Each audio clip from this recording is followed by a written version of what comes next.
Good afternoon. I'm very glad to be with you.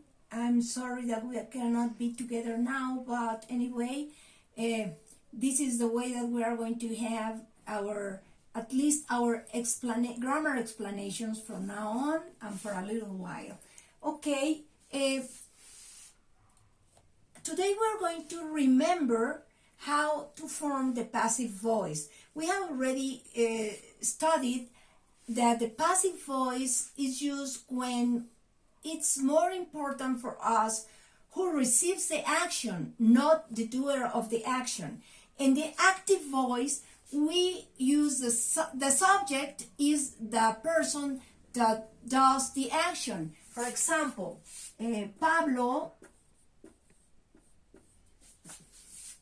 writes letters. Okay, this is a very short sentence because my board is very small, as you can see. Okay, Pablo writes letters. In this sentence, the voice is active because Pablo, the subject, is the doer of the action. Now, in the passive voice, it is not very important who does the action, but the important thing is who receives the action. So we're going to make the subject to be the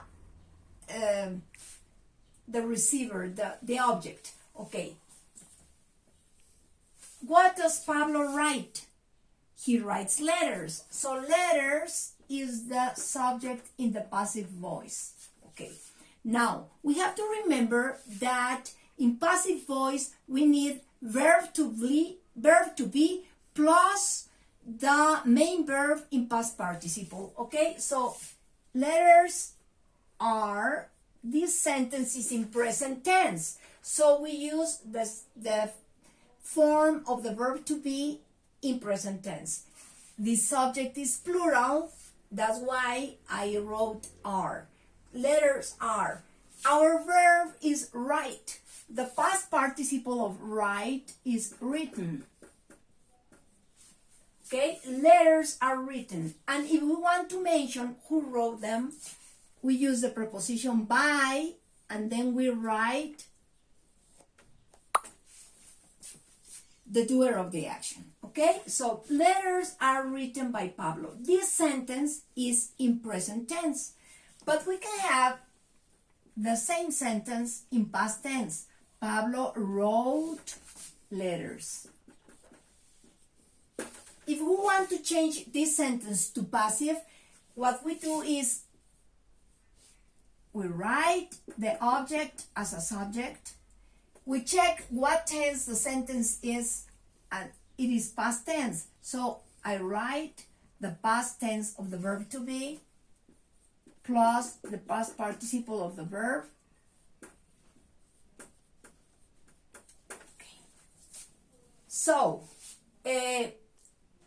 passive voice can have the same tenses as the active voice does.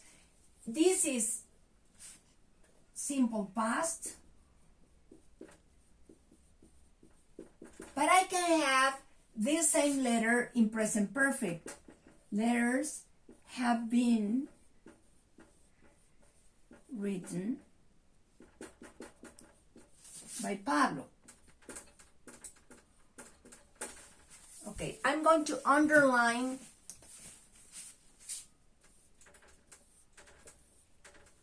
the verb to be, and then you see that the past participle of the verb is the same for each sentence. Okay, if I want this passive voice sentence to be in the future tense, I can say letters will be written, or letters are going to be written.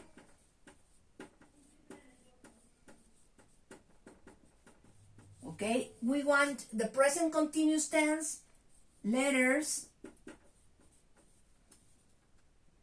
are being written.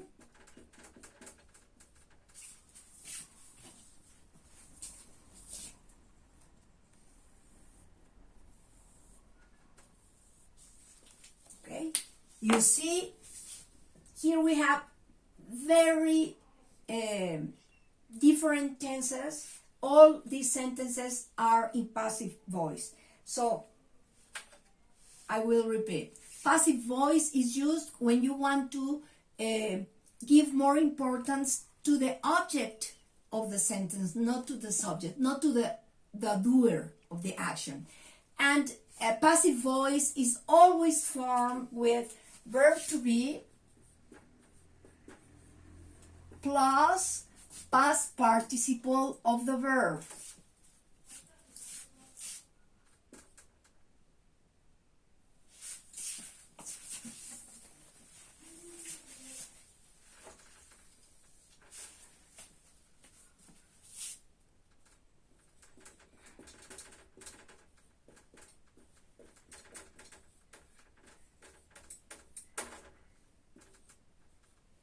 Okay, I'm going to send you an exercise on passive voice with sentences in active voice in different tenses, and I'm going to ask you to change them to passive. Remember, first you have to find which is the object of your active sentence in order to place it as the subject of your passive one.